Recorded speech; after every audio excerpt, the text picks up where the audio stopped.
Pues sí, bueno, nada, yo doy la bienvenida a la audiencia a esta sesión de la plataforma. Hoy tenemos la suerte de contar con David Leiva del Hospital de Bellvitge, que nos va a hablar sobre las neoplasias quísticas mucinosas hepáticas. Y bueno, antes de empezar, recordar a la audiencia que si queréis podéis hacer preguntas por escrito en el chat y en la sección de preguntas y respuestas. Y al final de la sesión pues intentaremos responder las dudas. Y sin más, gracias David y cuando quieras puedes empezar. Comparto pantalla. Vale. ¿Se ve la presentación? Sí, se ve Vale, perfecto. vale, pues empezamos. Bueno, gracias, Ana. Esta es una charla que di, como habéis dicho, en la última SERAM, de esas neoplasias quísticas mucinosas hepatobiliares. Primero una pequeña introducción, ¿no? Son lesiones que son productoras de mucina. His- Históricamente las hemos clasificado, ¿no? Cuando eran quísticas las hemos llamado cistoadenoma o cistoadenocarcinoma biliar. Cuando tenían papilas, tenían varios nombres, papiloma, papilomatosis, un poco, la verdad es que es un poco inconsistente. Lo que se veía es que con esta clasificación de quísticos papilares, tanto la evolución de las lesiones era muy diferente, no había una consistencia. Para evitar esto y habiendo estudiado bien estas lesiones, la OMS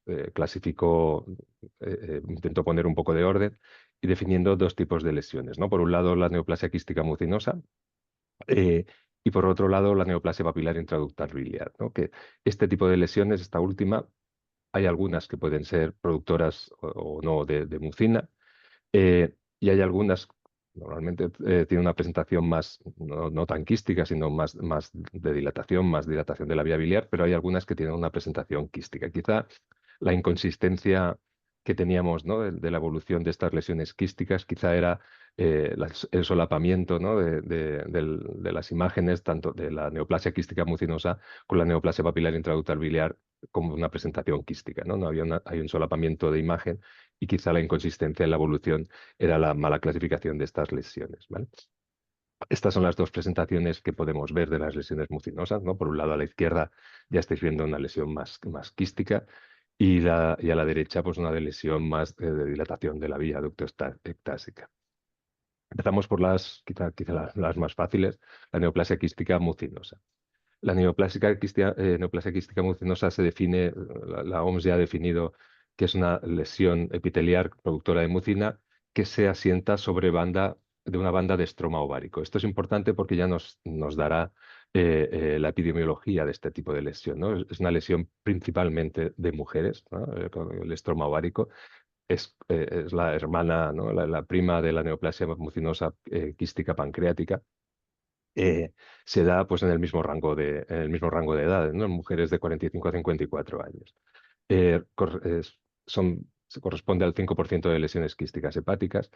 Normalmente son lesiones que son indolentes, que van creciendo poco a poco y la encontraremos cuando dan la cara, ¿no? Cuando las vemos, normalmente son lesiones quísticas grandes, ya de una media de 11 centímetros de lesión. Su origen se da en las glándulas peribiliares, ¿no? Las glándulas peribiliares son unas pequeñas glándulas que emergen de la pared de la vía biliar eh, y su concentración mayor se da a nivel de la confluencia. Esto también nos orientará un poco a la presentación de este tipo de lesiones que se suelen dar a nivel de la convergencia biliar. La neoplasia mucinosa quística es una precursora de la colangiocarcinoma, pero a diferencia de lo que teníamos todos en mente, ¿no? De las lesiones mucinosas son muy malignas, la neoplasia mucinosa quística como tal, es, el comportamiento invasivo es muy poco frecuente, ¿vale? El 90% son benignas. Quizá lo que os decía, ¿no? La idea de de su mala prensa es probablemente la mala clasificación histórica, ¿no? Que se han metido en este saco lo que eran neoplasias papilares intraductales biliares quísticas. Como os decía, es un crecimiento lento, es un curso indolente. Normalmente, cuando son muy grandes, se ven en edades muy avanzadas. Y ya estáis viendo la mortalidad de las benignas es nula, e incluso de las malignas, pues es un 24%. Cuando las vemos es cuando son sintomáticas, es cuando ya han crecido, ¿no? El paciente tiene dolor abdominal o plenitud. Tiene una influencia con esto del estroma ovárico, tiene una influencia hormonal. Los marcadores tumorales pues, nos sirven poco. Cuando sí, cuando son invasivos, sí que pueden elevar el CA y el 19,9. Y el resultado de la aspiración, ¿no? Cuando aspiramos para valorar, pues es variable, ¿no? No encontramos todavía, no hay ningún marcador que nos oriente definitivamente a este tipo de patología. Eh, Como ¿no? Lo radiológico, cómo las encontramos, cómo las podemos ver. Normalmente es una lesión poliloculada grande. La forma unilocular, esto ya es un detalle, ¿no? La forma unilocular es muy poco frecuente, es rarísima la forma unilocular. Normalmente lo veremos, como os decía, a nivel de la confluencia, sobre todo en el lóbulo hepático izquierdo, en el segmento 4. Son lesiones que estarán compuestas de mucina y líquido seroso de una manera combinada, y esto nos dará un patrón en el T1, un patrón mosaico en el T1. Ahora veremos alguna imagen. El estroma ovárico, este que tiene alrededor, nos da una configuración de una lesión bien delimitada. Este estroma puede realzar, y esto lo podemos ver en las resos. Importante, los septos, ¿no? Ya hemos dicho que la forma unilocular es poco frecuente. Normalmente es una lesión que tiene septos finos en su interior, septos curvilíneos. La eco incluso puede verlos mejor. Tiene una configuración que llamamos quiste en quiste, ¿no? Es importante también, luego veremos algún ejemplo, que normalmente estos septos no se dan, no identan la pared. Ahora después veremos alguno que se verán más claro, ¿no? Esta es la imagen que podemos ver en la eco, una lesión quística con un pequeño septo fino, en la resonancia del T2, el pequeño septo, el quiste sobre quiste, o el patrón en mosaico en el T1. Otra lesión mucinosa quística con la forma de estos dos septos finos, una lesión en el segmento 4, en el lóbulo hepático izquierdo, con pequeños septos finos en su interior, y que podemos ver cómo realzan tras la administración de contraste. Aquí. Importante también otro tip para acordarse, que no suelen comunicar con la vía biliar, ¿no? Son lesiones que normalmente son aisladas de la vía. Pueden por compresión, si crecen mucho por la localización, pueden tener algo de dilatación de la vía biliar aferente, ¿no? La vía biliar intrahepática antes de la lesión quística, pero lo que nunca tendrán, al no comunicar con la vía, al no tener un paso de mucina hacia la vía biliar, no veremos una dilatación de la vía biliar eferente, ¿no? Después de la lesión quística, pues no dilata. Aquí tenemos eh, Aquí tenemos este sí que, por ejemplo, es una lesión quística mucinosa, está centrada en el 4, septos finos, bien delimitada. Sí que es verdad que por la localización y por la morfología, sí que en este caso condicionaba dilatación de la vía biliar aferente, ¿no? Pero fijaros que la vía biliar eferente pues no está dilatada, ¿no? Esto es un hallazgo que solemos ver. La progresión secuencial del volumen, ¿no? Va aumentando, esta lesión va aumentando de volumen, va aumentando de volumen. Al final condiciona un efecto de masas hacia, o sea, una compresión de la pared de la propia lesión y hace necrosis mural. Eh, Esta necrosis puede sangrar, puede tener hemorragias y, ¿no? Y al final la evolución es hacia tener calcificaciones en la pared. Cuando empieza a progresar, cuando empieza la evolución displásica, pues lo que veremos serán nódulos murales que realzan. Cuando son más grandes de 1 centímetro, podemos sospechar que que puede haber invasión, ¿vale? Eh, Esto es un caso porque es una patología, cuando malignizan, es una patología extraña. Yo no hemos encontrado en nuestra serie. Este es un caso de una publicación del Radiographics, es una mujer mayor que tiene una neoplasia mucinosa quística degenerada. Ya estáis viendo lesiones murales, lesión mural grande. Normalmente son lesiones murales grandes cuando ya degenera. Eh, ¿Qué hallazgos nos pueden sugerir que está malignizando? Pues bueno, pues esto, ¿no? Las crecencias papilares más grandes de 1 centímetro, nódulos gruesos, unas calcificaciones capsulares groseras. El PET, bueno, puede ayudar, pero la verdad es que a veces se solapan con lesiones no neoplasia invasivas, sino que también puede captar en neoplasias preinvasivas. El diagnóstico diferencial, la parte del quiste simple, que luego lo veremos, pues es la equinococosis quística hepática, ¿no? La equinococosis quística es la gran imitadora.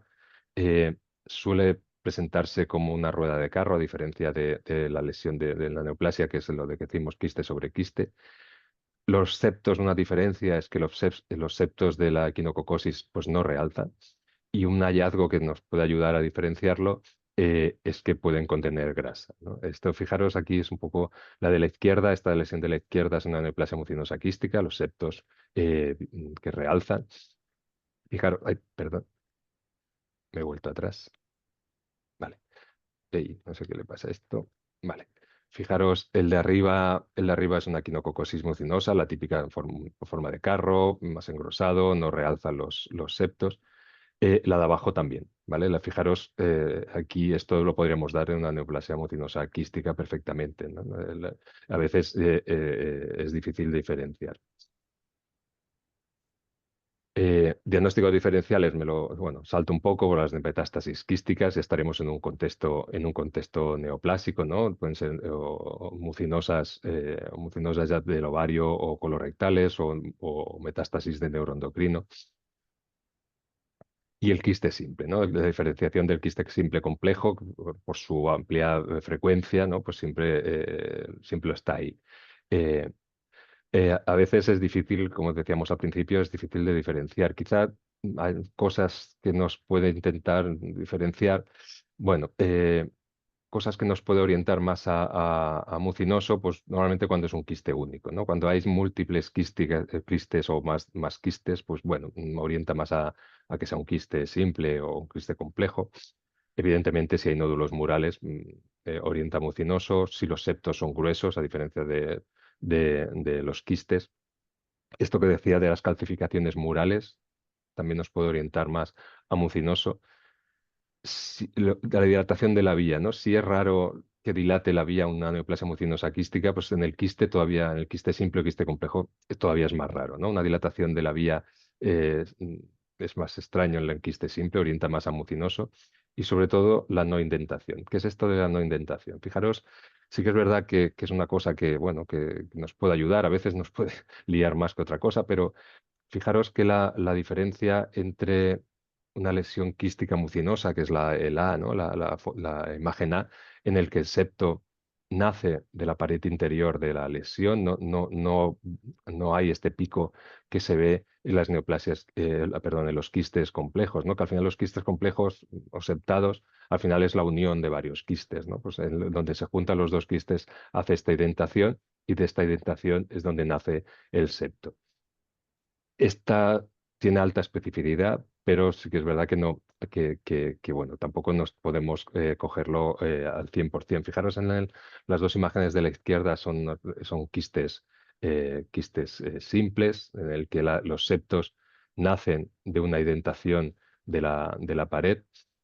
A la derecha, pues las neoplasias mucinosas quísticas. Fijaros que los septos no identan la pared, sino que nacen de la pared interna y por tanto no hacen este pico hacia su interior. Sí que es verdad que os decía que a veces es un poco complicado diferenciarlo, ¿no? Esta es una neoplasia mucinosa quística y fijaros, por ejemplo, aquí sí que está identando, ¿no? A veces hay solapamiento de estas imágenes. Sí que es verdad que si os fijáis en el resto de septos, por ejemplo, en este septo, que se ve muy bien, pues no hay una identación, ¿no? Esto nos puede orientar más a una neoplasia mucinosa quística. ¿Cómo es el manejo de este tipo de lesiones? Esto es quizás una de las cosas importantes de la charla. Las neoplasias mucinosas quísticas, pues la más gran mayoría son benignas, ¿vale?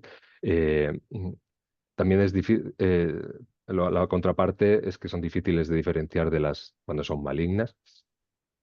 Que las biopsias, nosotros hemos empezado a hacer biopsias de la pared y por ahora pues ha sido un desastre, pero todavía no hemos tenido mucha cosa. O sea, intentamos hacer biopsia ahora de las paredes para intentar que la anatomía patológica vea este estroma ovárico, pero por ahora no hemos tenido mucho éxito. Eh, el tratamiento de elección de este tipo de lesiones es la resección completa, ¿vale? La resección completa de este tipo de la lesión. Cuando no es completa, pues la tasa de recurrencia es muy alta, por lo tanto la elección es la resección completa. Pasamos a la segundo tipo de lesiones, la neoplasia papilar intraductal biliar.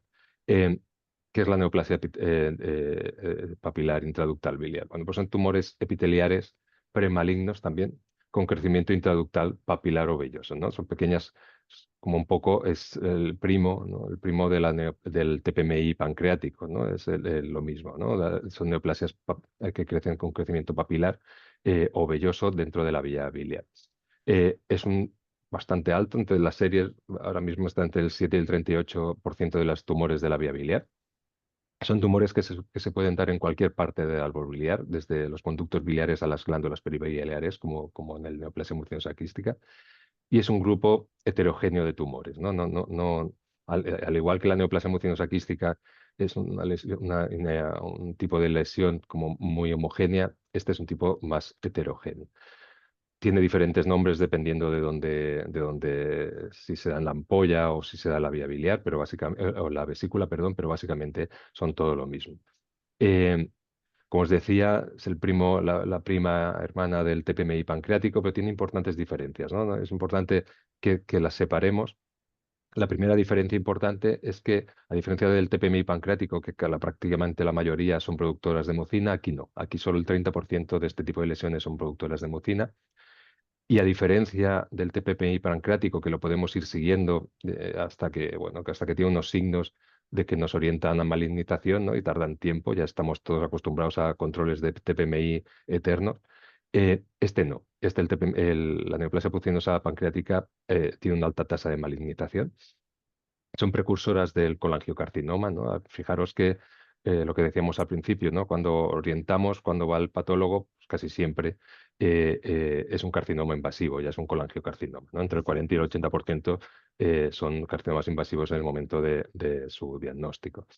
Eh, bueno, cuando son neoplasias displásicas, ¿no? Cuando es displasia, pues bueno, tiene una supervivencia de 100 años, pero bueno, ya estáis viendo que al que pasa infiltrante, pues va bajando su supervivencia, ¿no? ¿Cuál es qué causas predisponen a este tipo de lesiones? Pues básicamente la inflamación crónica de la vía biliar. Esto nos dará, bueno, dependiendo cuál sea la causa de la inflamación crónica, pues nos dará también una presentación de este tipo de lesiones. La patolitiasis y los parásitos más frecuentes en el sudeste asiático nos darán más una presentación de las lesiones intrahepáticas. En cambio, los quistes de colédoco, las colangitis esclerosantes que afectan a la vía biliar extrahepática nos darán una presentación es una presentación más aquí, más occidental, y nos darán este tipo de lesiones en la vía biliar extrahepática. La clínica, pues son asintomáticas. Normalmente son lesiones que no dan la cara y como único hallazgo, si cuando dan clínica suelen ser síntomas recurrentes, ¿no? Son pacientes que tienen dolor o colangitis que se autolimitan, ¿no? Con el tiempo, al tiempo vuelve a tener otra vez, ¿no? Esta recurrencia es lo que nos tiene que hacer sospechar de este tipo de lesiones como en la clínica, ¿no? Normalmente, ¿cuál es su morfología? Las masas intraductales polipoideas suelen ser pequeñas, entre 0,5 y 2 centímetros, y pueden ser solitarias, pero normalmente suelen ser múltiples. Cuando vemos una, probablemente haya más en el resto del parénquima hepático. Incluso puede tener mucosa normal intermedia entre varios tipos de pólipos de esta lesión. Se extiende la superficie de la mucosa, a no ser que progrese a invasión y entonces sí que invada la pared completa de la vía biliar. Eh, Solemos ver dilatación de la vía biliar, ¿no? La mucina, esta mucina que genera o el propio tumor con la descamación puede hacer una oclusión de la vía biliar, pero normalmente son oclusiones parciales, no ocluye completamente la luz. Eh, eh, Esto es lo que da, ¿no? Esta descamación, esta mucina es lo que da la clínica intermitente, ¿no? Eso sí, cuando infiltra, ¿no? Entonces sí que podemos ver la oclusión completa de la vía biliar. Esta es la típica presentación de este tipo de lesiones, un defecto de señal, un pólipo en la pared con una dilatación, ¿no? de la vía biliar por exceso de producción de mucina. En el AP son estructuras, estas papilas son estructuras papilares con un fino núcleo fibrovascular envuelta de epitelio biliar. Tiene igual que la otra, pero más, con una evolución más rápida, tiene una progresión secuencial, desde la displasia leve al corangiocarcinoma invasivo.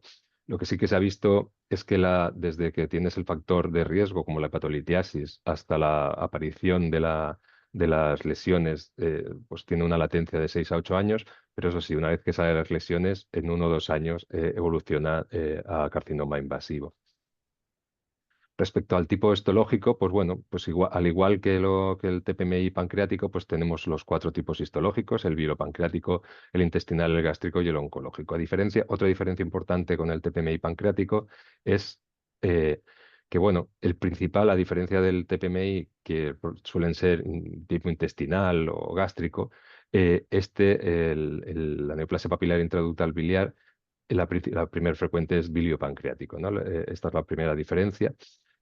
También vemos que los biliopancreáticos se suelen dar en Occidente, en la vía biliar extrahepática, y que tiene una menor producción de mucina. En cambio, los otros tipos, el intestinal, gástrico, oncológico y el oncocítico, se suelen dar intrahepático y tienen más producción de mucina. Esto es lo que nos da como 2 tipos, ya que empezamos a ver 2 tipos de este tipo de lesiones, ¿no? Una muy similar al TPMI pancreático, por tanto, por el tipo como la producción de mucina y con la menor tasa de invasión, digamos el tipo 1, y un tipo 2, que es el que se da extrahepático con menor producción de mucina, que es el que, por desgracia, es el que vemos más en nuestro medio. Dependiendo de cómo sea el crecimiento de este tipo en la mucosa de este tipo de lesiones, dónde se produzca, ¿no? En qué punto de la vía biliar se produzca y si produce o no mucina, pues tendremos varias formas de presentación de este tipo de lesiones, ¿no? La primera, la más característica, la clásica, es el patrón intraductal polipoide, ¿no? Pequeños pólipos como el que os he enseñado, pequeños pólipos que nacen de la pared de la vía biliar. Dependiendo o no si producen oclusión, un poco de oclusión de la vía, podremos tener dilatación aferente, ¿no? De la vía biliar antes de la lesión. Y dependiendo o no si son productores de mucina o no, podremos tener dilatación de la vía biliar eferente, ¿no? Después de la lesión. Lo más frecuente es tener las dos, ¿no? Tanto aferente como eferente. Importante esto que os decía, ¿no? Si la producción de mucina provocará una dilatación de la vía biliar eferente, ¿no? Esto es muy específico de las lesiones productoras de mucina. Fijaros, este es el patrón típico, el polipoide, ¿no? Pequeños pólipos, como el que he enseñado antes, dilatación de la vía biliar aferente, dilatación de la vía biliar eferente. Otra de cuando son muy productores de mucina, podemos ver este tipo de dilataciones muy aneurismáticas, ¿no? Una dilatación de la vía biliar desproporcionadamente grande, también es muy característico de este tipo de lesiones. ¿Cómo lo vemos por imagen? Bueno, por la ecografía normalmente somos la primera imagen, ¿no? Pues vemos la dilatación de la vía biliar. Si la mucina es muy viscosa, puede ser ecogénica. Fijaros aquí en esta ecografía podemos ver estos engrosamientos papilares, esto es más difícil de ver, pero si la mucosa, o sea, si la mucina es muy densa, pues podemos ver el contenido hiperecogénico o algo ecogénico dentro de la vía. Por el TAC, bueno, es más difícil de ver. Quizá la mucina, la dilatación puede ser sutilmente hiperintensa, pero es raro, ¿no? Normalmente donde lo veremos será en la resonancia, ¿no? La resonancia, la dilatación, como la de veremos, una dilatación tanto la bilis como la mucina son hiperintensas en T2, ¿no? Veremos una dilatación de la vía biliar clásica. Un signo que podemos buscar para intentar diferenciar una dilatación normal de una dilatación por hipersecreción de mucina es lo que llamamos el signo del hilo. El signo del hilo son unas pequeñas estrías lineales que se podemos ver hipointensas dentro de la vía biliar, que son a causa de esta mucina. Esta producción de mucina junto con la bilis es lo que da una discrepancia entre el estudio de resonancia con el estudio de la CPRE, ¿no? Nosotros con la resonancia veíamos una tododilatación, ¿no? Todo blanco, ¿no? Todo hiperintenso en el T2. En la CPRE se ven los defectos, cuando le ponen el contraste, se podían ver los defectos de señal que da los defectos de llenado que da la mucina, ¿no? Esto lo podemos representar nosotros sin ser tan invasivos como la CPRE, con el contraste hepatoespecífico, ¿no? Cuando añadiendo contraste hepatoespecífico en la fase de excreción biliar, podemos diferenciar algunas veces la mucina de la propia bilis, ¿no? Inconvenientes, bueno, pues pacientes que tienen la excreción, como siempre, la excreción disminuida de la bilis, de la excreción biliar, pues bueno, pues la verdad a veces falla. Fijaros, esto es lo que os decía, lo que veremos es la dilatación.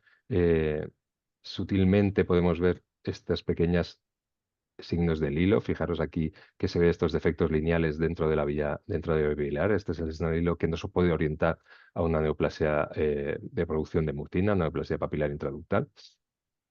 Fijaros este otro caso en el que se ve la dilatación de la vía. Aquí podemos ver, ¿no? Podría ser aquí una lesión quística. Eh, Aquí podría ser un signo del hilo. La verdad es que no queda muy claro. En este caso añadimos contraste patoespecífico, es un coronal en la excreción biliar. Fijaros, esto es la excreción biliar de la bilis. Fijaros los defectos de llenado que hay por la mucina propiamente, ¿no? Esto nos puede ayudar con este tipo de lesiones. ¿Cómo veremos la masa? Pues la masa intraductal, pues en el T1 hipointensa y en el T2, pues isointensas respecto a la bilis. La difusión aumenta la sensibilidad para diagnosticar este tipo de lesiones. Recordar que la mayoría de las veces son multifocales. Podemos ver múltiples focos dentro de la vía biliar. La restricción de la difusión nos orienta a invasión. Por ejemplo, en este caso, fijaros una difu en el que se ve, ay, me pasa, perdón, ahora, perdona.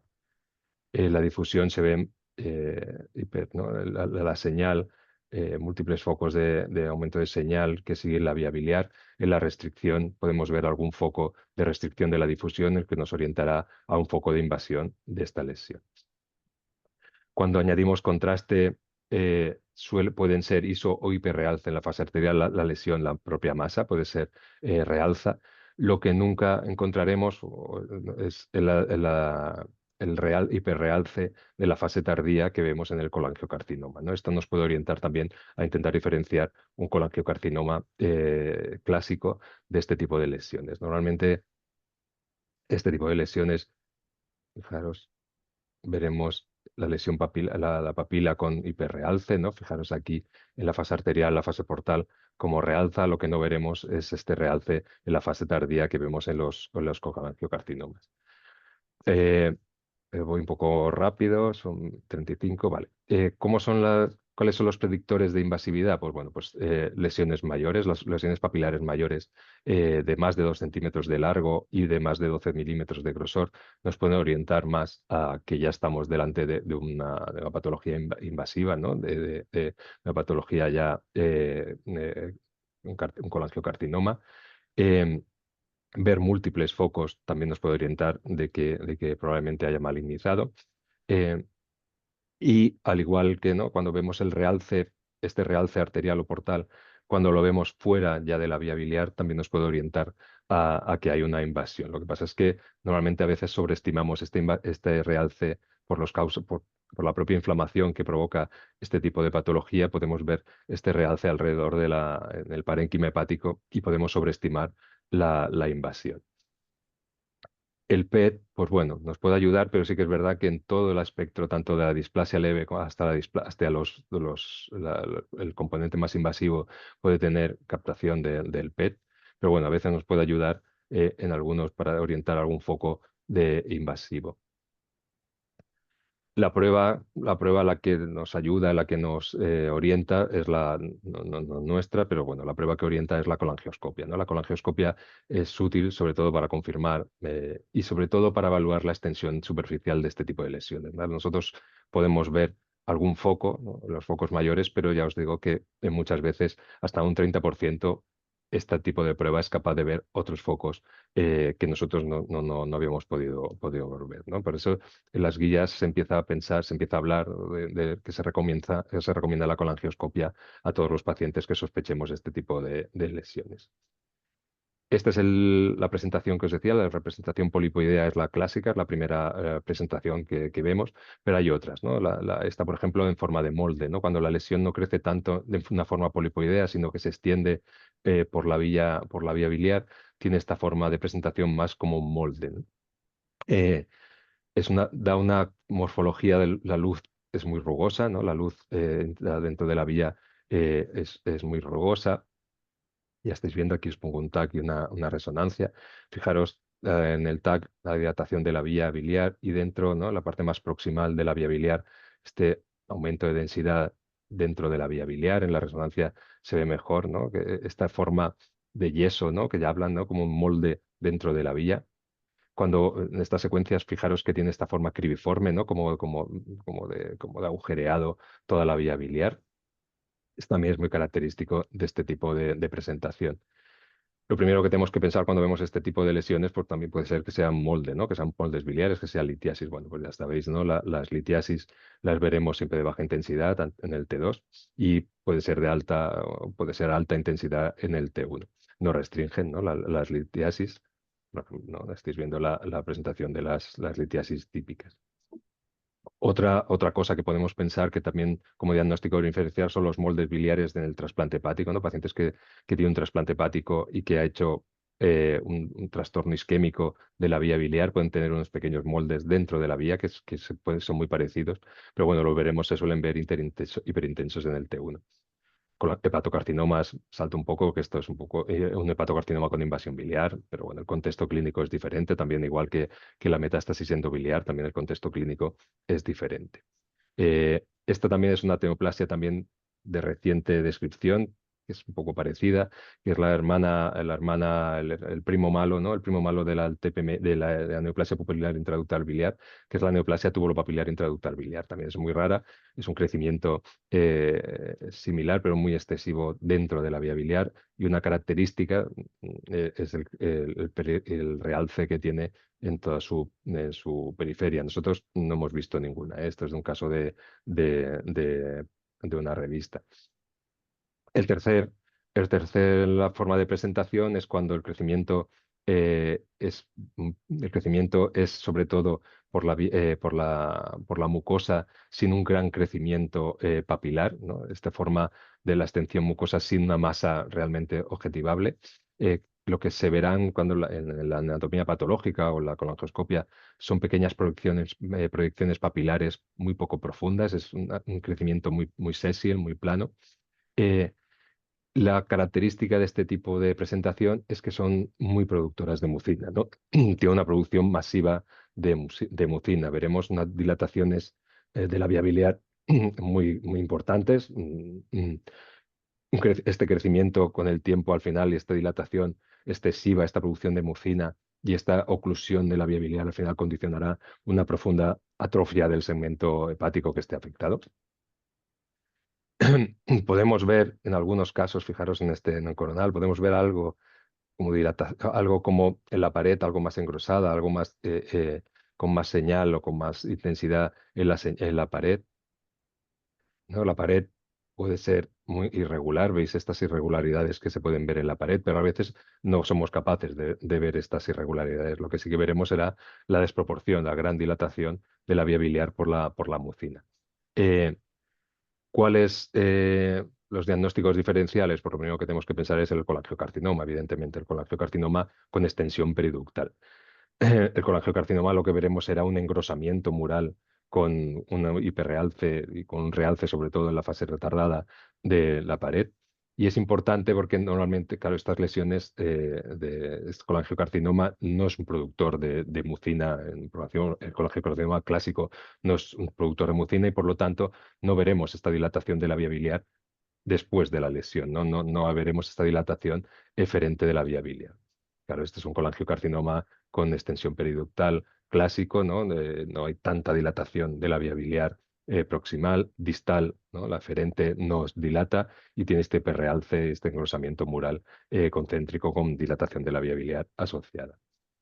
Paso de colangitis esclerosante primaria como diagnóstico diferencial. Normalmente, ya sabéis, la cuenta de collar de perlas, ¿no? Estas dilataciones junto con estenosis intermitentes. La colangitis nuestro medio es más extraño, pero en Oriente es más frecuente, que es la colangitis piogénica recurrente. Normalmente lo que veremos serán, bueno, pues todo lleno de moldes de biliar, de moldes de litiásicos dentro de la vía y este afilamiento de la vía biliar, esta punta lo que dicen la punta de flecha, ¿no? de la vía biliar.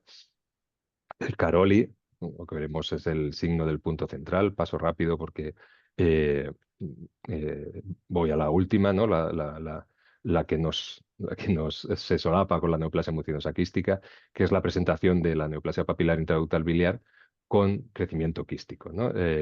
Normalmente son lesiones que son muy productoras de mucina y que se suelen dar dentro de una glándula peribiliar, ¿no? La glándula peribiliar queda cerrada tanto por las excreciones de papilares como por la mucina y hace un crecimiento que asemeja quístico, ¿no? Es un crecimiento quístico. Suele ser tumor, puede ser o multiloculado. Si hay comunicación, si se mantiene bastante comunicación con la vía biliar, veremos una morfología más aneurismática de la vía biliar, ¿no? Más aneurismática, pero si la comunicación con la vía biliar es nula o escasa, pues veremos una morfología más quística, más diverticular. Fijaros, es una lesión quística, en este caso con marcada dilatación de la vía biliar.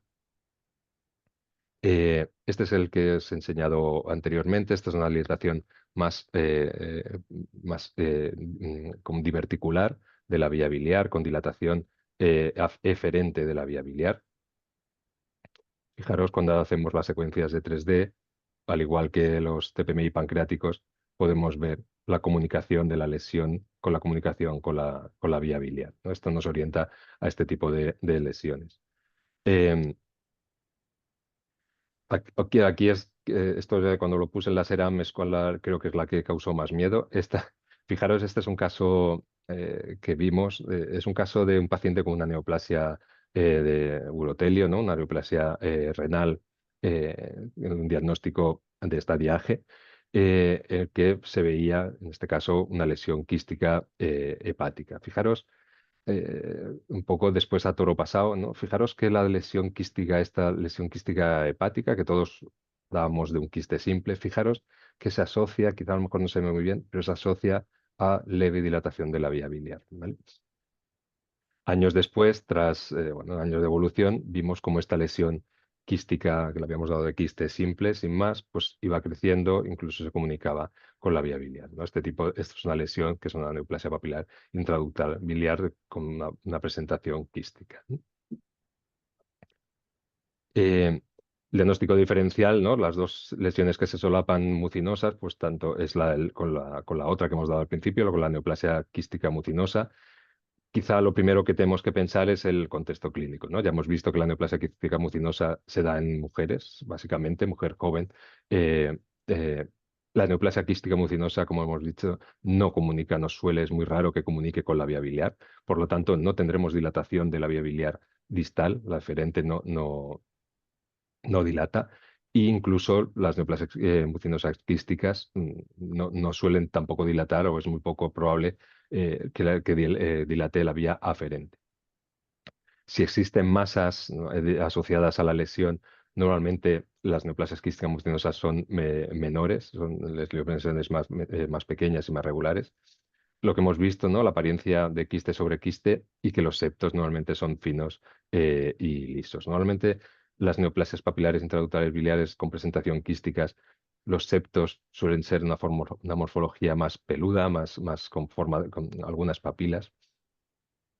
Quizá, por ejemplo, en este caso, quizá no, todos podríamos pensar en una neoplasia mucinosa quística, pero lo primero que tenemos que pensar siempre cuando tengamos una lesión así es el contexto clínico. En este caso era un hombre, ¿no? Cuando tenemos, pues no cuadra, pues bueno, cuidado que puede ser una neoplasia papilar intraductal biliar, como en este caso, de presentación quística, ¿no? Cuando veamos los septos más irregulares, estas morfologías más fungoides, ¿no? Estos defectos de señal más fungoides, nos orienta más a una neoplasia papilar intraductal biliar de presentación quística que una neoplasia quística mucinosa.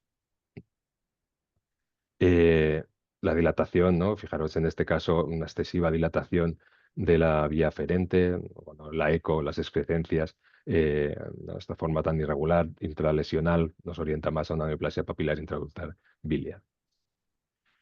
¿Cómo es el manejo? Ya voy acabando. ¿Cuál es el manejo de este tipo de lesiones? Pues básicamente, ¿no? Dado su alta probabilidad de evolución a malignización hacia colangiocarcinoma, pues es la intervención quirúrgica, ¿no? Para conseguir un R0. Eh, claro, ¿qué pasa? Cuando se opera solo lo que se ve, pues la probabilidad del R0 es muy alta, ¿no? ¿Por qué? Porque es lo que os decía, normalmente suele ser multifocal, afecta a más zonas que la que por imagen radiológica podemos ver. Eh, y esto, la patología residual, al final evoluciona igual hacia colangiocarcinoma. Lo que se ha visto es que el trasplante hepático puede ser el único tratamiento definitivo, pero ahora mismo hay poca experiencia. Claro, los factores de mal pronóstico de este tipo, pues, del manejo, pues es dejar R1, ¿no? Cuando dejas R1, pues a los años volverás a tener patología. Ya como conclusiones para llevarnos a casa, eh, las neoplasias hepatobiliares productoras de mucina son dos, la neoplasia quística mucinosa y la neoplasia papilar intraductal biliar. La neoplasia quística mucinosa es una lesión quística con estroma ovárico y no suele comunicar con la vía biliar. La neoplasia papilar intraductal biliar es un grupo muy heterogéneo, con muy alto potencial de malignización y que puede presentarse tanto como una dilatación de la vía biliar como una morfología quística. Eh, y lo importante, ¿no? Es importante conocer y distinguir estas dos entidades para orientar mejor el diagnóstico, dado su diferencia en el manejo y en el pronóstico. Y esto, gracias, esto es mi equipo y, y ya con esto ya acabo la presentación. No sé si me he alargado mucho. No, que va. Muchas gracias, David. La Vale, verdad es vale. que súper interesante. Gracias, Ana. En el chat veo que no hay preguntas. Entonces, no sé si nuestras expertas hoy, Concha Martínez, Lourdes del Campo o Adela Batista, si queréis comentar algo. A mí, Bueno, si quieres. disculpa, Lourdes. No, no, no, como quieras, empieza Adela, empieza. Nada, gracias, Lourdes. Bueno, pues nada, en primer lugar, felicitar a David por la presentación, que creo que nos ha vuelto a sorprender a todos. Y a Veréis la vez cuántos muy, quistes veis hoy. Hoy vais a ver muchos efectivamente, quistes. hoy no nos va a apetecer absolutamente nada ir a la ecografía con todas las Sí. inseguridades que nos puede generar. Nada, a mí me ha llamado la atención, David, que has comentado brevemente al hablar de los tumores mucinosos intrahepáticos que estáis probando, ¿no? Realizar la biopsia, y me gustaría un poco que nos contaras si lo hacéis con todas las sospechas, cómo se está yendo, porque habitualmente en mi centro no lo llevamos a cabo. Claro, que es lo que habíamos visto, ¿vale? Antes de que se intentara, ¿no? que se pusiera este nuevo tipo de clasificación de este tipo de lesiones, de la que las teníamos todas ahí mezcladas, se intentó en nuestro centro hacer la punción, lo típico, la punción del líquido y enviarlo a analizar, ¿no? Y no había diferencias, ¿no? No había ningún marcador, ninguna cosa que nos orientara hacia neoplasias mucinosas quísticas o de cualquier de esos tipos a quistes simples, ¿no? Desde que hemos empezado a conocer esta clasificación y que lo del estroma ovárico, hemos hecho dos, tampoco, de hacer biopsia de la pared, ¿no? Intentar hacer una biopsia de la pared. Sí que es verdad que, claro, pues, al ser tan poco frecuente la neoplasia mucinosa quística, pues de las que hemos hecho todavía, o sea, las dos que hemos hecho no ha salido que tuviera estroma ovárico, pero claro, no sabemos si ha salido que no ha tenido estroma ovárico porque en el AP, porque la biopsia realmente no sirve o porque son lesiones quísticas sin más, ¿no? Todavía no tenemos esta confirmación, ¿no? Lo veremos con el tiempo. Sí que es verdad que a lo mejor hay que volver a repetir lo de la punción de líquido, ahora que sabemos las diferencias de este tipo de lesiones, ¿no? Que a lo mejor quizá hay que hacer algún tipo de estudio ya más centrado. Lo que pasa, uy, escucho ruido. Vale. Lo que pasa es que, ya os digo, claro, al final estás con un coloso como el quiste, contra una cosita muy pequeñita que es la neoplasia mucinosa quística, ¿no? De proporciones, ¿no? Entonces, claro, ahora mismo también intentar distinguirlo, no tenemos casuística todavía para poder decir, pero bueno, estamos intentando hacer la biopsia a ver qué sale, ¿eh? Tampoco, ya te digo, no tenemos no tenemos muchos datos porque tampoco hay muchos pacientes de este tipo. Ya nos irás contando porque me parece un abordaje interesante, ¿no? Y del que todos podemos ir aprendiendo. No sé si en otro de los centros se realiza PAF o biopsia de las lesiones quísticas con sospecha que se traten tumores mucinosos intrahepáticos o directamente se tratan con cirugía, como ocurre en mi hospital.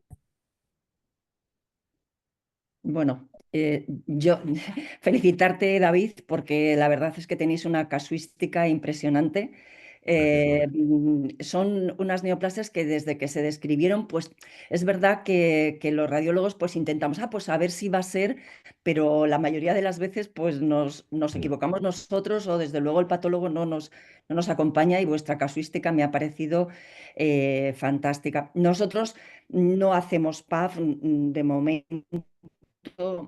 Yo te quería preguntar también por el manejo de la colangioscopia, si la utilizáis con fines diagnósticos o ya directamente en el quirófano para ver hasta dónde tiene que resecar el cirujano o intentando pues, minimizar que estas neoplasias tienen múltiples focos y que probablemente pues, se quede algo, como has comentado. ¿La colangioscopia se utiliza solo con fines diagnósticos o ya directamente en el quirófano?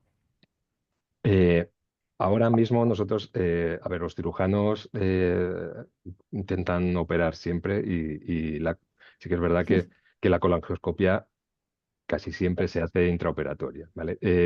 Pero lo que se está viendo es que es mejor hacerla preoperatoria para su correcta evaluación, porque claro, muchas veces estos pacientes al final tienen una afectación biliar extensa, ¿no? Entonces estás metiendo al paciente a un quirófano que probablemente le estés dejando tumor cuando vayas a hacer una resección, ¿no? Por ahora lo que se está haciendo en mi centro se intenta hacer algunos casos, pero casi siempre es cirugía directamente y hacerla y después ver la evolución de este paciente. Pero lo que se está empezando a pensar y se empieza a discutir un poco es que es un poco controvertido, pero bueno, que a la larga, pero permanentemente será la idea será esta, que son pacientes que probablemente tengan que entrar en lista de trasplante hepático directamente, ¿vale? Que quizá esto es lo que cambiará, supongo, con el tiempo. Lo que pasa es que, claro, también es complicado decirle a un paciente, ¿no? O al menos meter en una lista de trasplante hepática unas lesiones que son premalignas, que no sabes cuándo, ¿no? Hacer una cirugía como un trasplante hepático, bueno, supongo que a lo mejor costará de introducirlo como criterio, pero yo creo que probablemente, dada la multiplicidad de las lesiones, la realidad, la multiplicidad de focos, y que al final, los que hemos visto, cuando los que se han hecho resecciones al tiempo, ¿no? Cuando se ha hecho una patectomía derecha, una patectomía izquierda, al tiempo ves que sale tumor en el remanente hepático, ¿no? Al final, probablemente vayan a trasplante, lo que no, todavía supongo que se tendrá que discutir en qué momento entran en lista de trasplante. Muy bien, muchas gracias.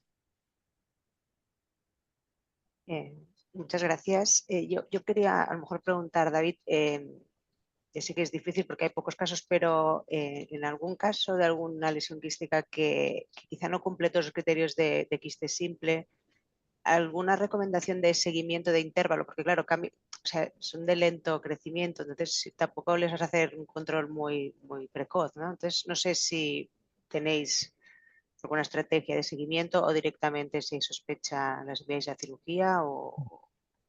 No, ahora lo que tenemos, ¿no? Cuando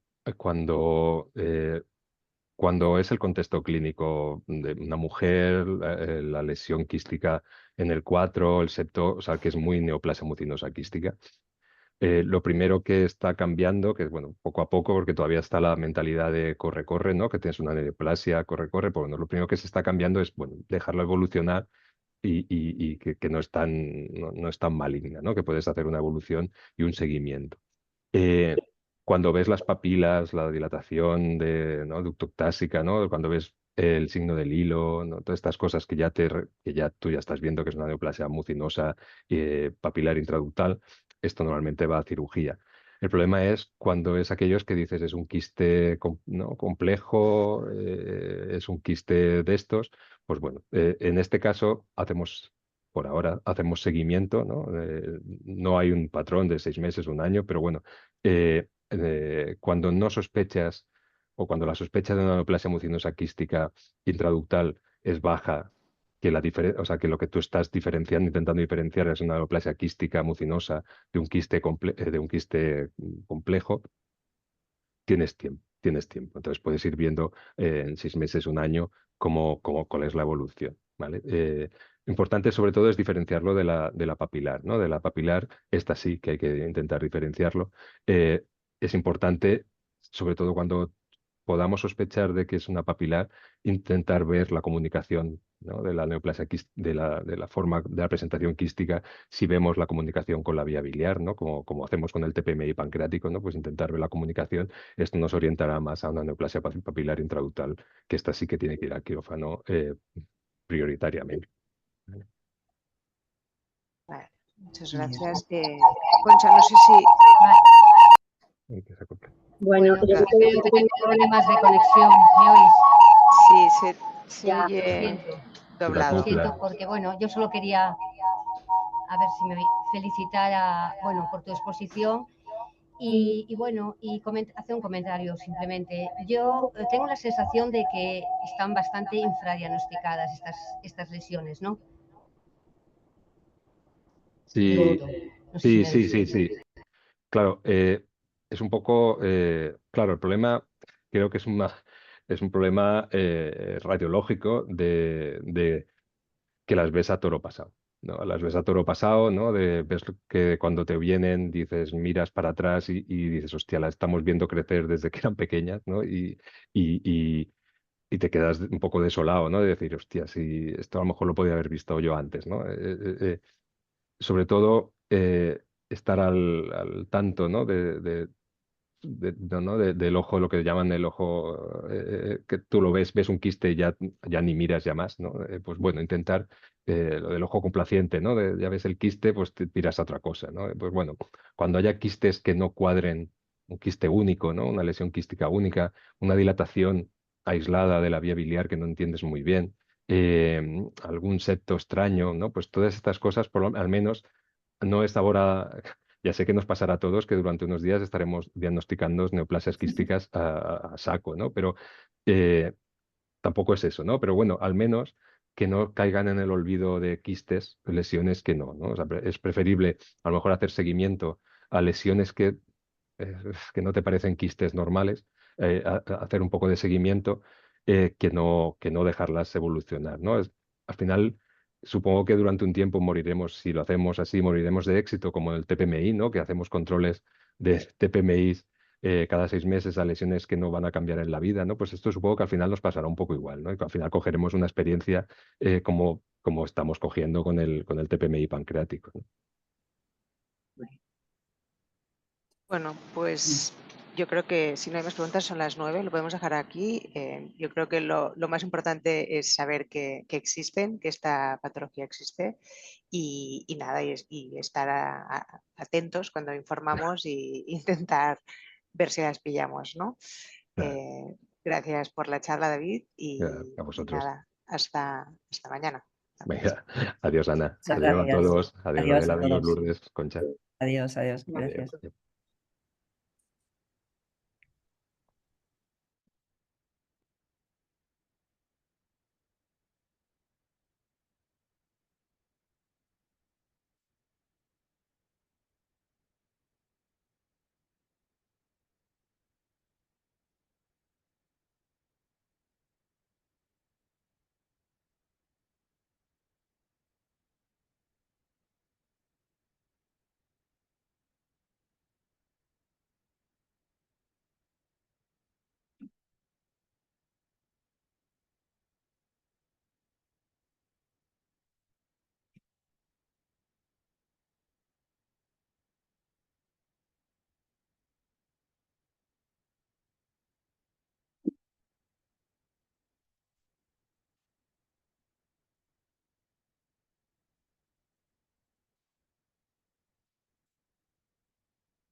Vale.